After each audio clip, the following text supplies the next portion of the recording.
Power Book 2 Ghost Season 1 has come to a close, but this is a full review and recap of the whole season, talking all things Tariq, the Tardis, Tommy and Brayden, and the best moments of Season 1, including your guys' comments. So welcome back to MovieBot. Let's talk about Power Book 2 Ghost Season 1.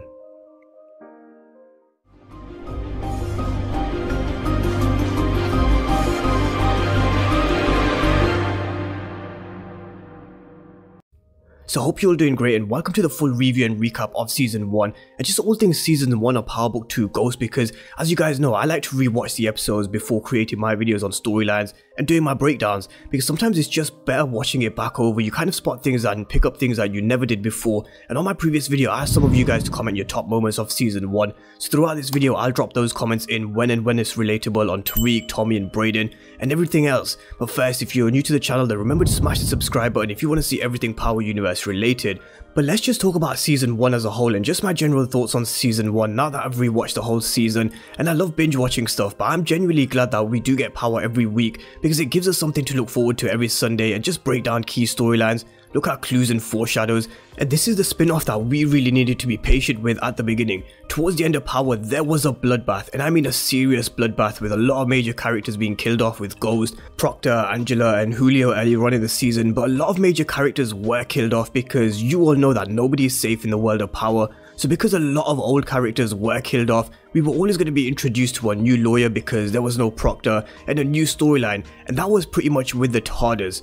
We had the old storyline with Tasha and her case and Cooper Saxe, and I'm really glad they got that out the way this season, although I felt they kind of dragged that case longer than they needed to. But it all made sense as to why, because they wanted it set up for Tommy's return in the season finale, because it got to around episodes 6 and 7 and it just felt as if they needed to get this case over and done with and just move on with a new storyline. But I'm glad they did it the way they did with Tommy's return, and I'm going to talk all things Tommy's return in just a moment. But talking about them killing old characters off, there was still Tamika, Cooper Saxe, and especially 2-Bit. Now episode 6, when 2-Bit was released, that's when I thought, okay, now Power Book 2 Ghost really does have the original Power feels to the show. And I'm going to tie it in with JA's comment and expand on this point, because 2-Bit drowning bars in the pool, I'm just going to come to that in just a moment. But 2-Bit's return and his part in the last half of the season, it wasn't a big part, but I do expect him to play more of a role in Season 2, especially now that he's not gone off with Tommy to Chicago or LA, wherever he's going. It doesn't mean that he won't find his way over there eventually, because this is now the Power Universe. I do expect to see some crossovers from time to time, but 2-Bit coming face to face with Tariq for the first time was interesting, especially with Courtney Kemp's comment saying that Tariq is going to have more mentors in Season 2 and he won't have to fight himself. Now I think we've already seen 2-Bit starting to be that mentor for Tariq, already giving us a little hint of this when he told him to wipe down the pipe after he drowned bars in the pool in episode 8. And just this pipe, I'm going to address it because a lot of you guys in the comment section have said Tariq only wiped down one half of the side of the pipe and 2-Bit is heading back to prison, and I really can't see this happening. How did Tariq know which side to clean? I don't think this would play much of a part in Season 2, but that's just my opinion. And it's just like the moment with Tariq's missing gun. This is something that I think was just brushed aside in the end, with Tariq just being disillusioned while he was drugged, and he'd forgotten that he'd collected one of Tommy and Ghost's guns from one of their old dead drop locations. But overall, this series really needed us to be patient as they introduced new characters like Monet and Kane. Monet's character needed patience to see her develop, and they will continue to develop into Season 2. So let's talk about their Tejadas and their particular role in Season 1, and I'm going to come to all things Tariq, Brayden and Tommy as well. But the Tejada storyline picked up a lot of pace, especially in the second half of the season. And if you guys remember, I spoke about Kane's rebellion early on because of his character description and Monet's character description, and the way things were playing out, you could see it was coming. And as the season went on, you could really see that the Tejadas mean business, and business is business, and the way they treat family is the same way they treat their business, no exceptions. Kane is no exception either. Monet showed it when she said that she'd put him down herself, and when Lorenzo had him beat at prison for putting hands on his wife. Interesting choice of words at the time, but since then Courtney Kemp has confirmed Kane is Lorenzo Tejada Jr., and we're definitely going to learn about the Tejadas more next season.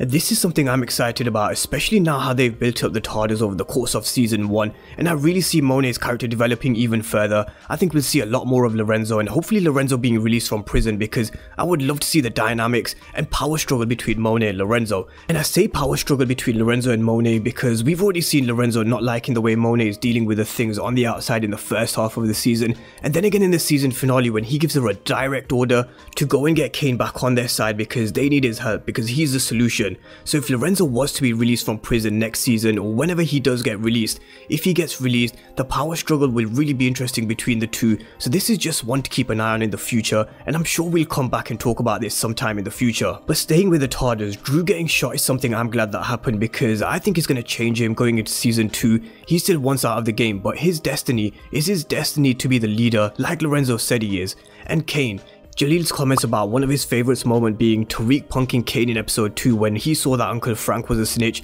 took Kane aback, and Kane really didn't fully realise how smart Tariq is until the season finale when he said he'll sort everything out for him, getting back with the Tejada business, and watching him kill Jabari. This is something that would have changed his opinion on Tariq, but his beef with Tariq is not over. He may well have taken a liking to Tariq for now, but I don't think it will last because Kane is just a ticking time bomb, as I described him in one of my previous videos, and it's only a matter of time before he does something stupid again. But let's move on and talk a little about Tariq and talk about Captain 75C's comments about Tariq and James having so many similarities, and he's spot on. As the season progressed, you could really see where they were going with his character, building his character up with him firstly being in denial that he was just like his father, but as the show went on we saw the similar pattern emerge from his life and Ghost's life, with the bloody shirt, the yellow sneakers trying to kill Tariq as pink sneakers tried to kill Ghost, Tariq having a problem with Riley just like Ghost did with Holly, Tariq actually paying Epiphany off to run away, something Ghost tried to do with Maria Suarez and Holly, and he even looked at himself in the mirror in a black vest similar to what Ghost did in episode 1 of Power.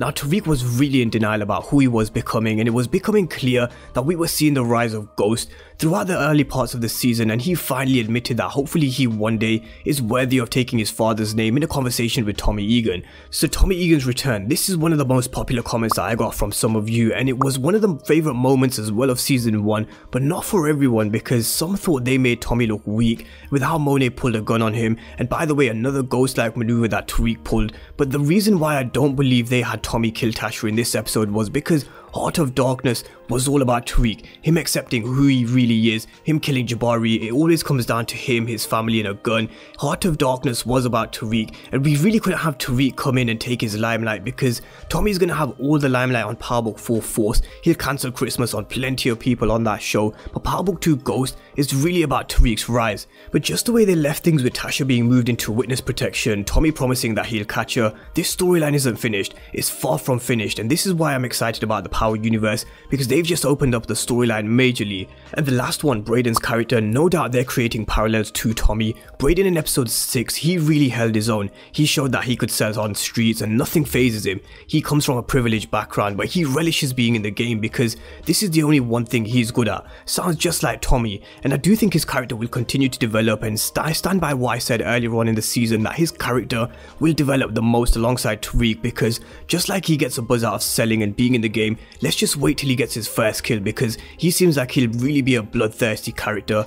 But let me know what you guys thought about season 1, your general thoughts, your favourite moments. I didn't cover everything, but just the top moments that were mentioned in my comment section. So if I didn't talk about something that you want to, then just drop your comments down below and I'll be replying to as many comments as I can. But anyway guys, thank you for watching and I'll see you next time.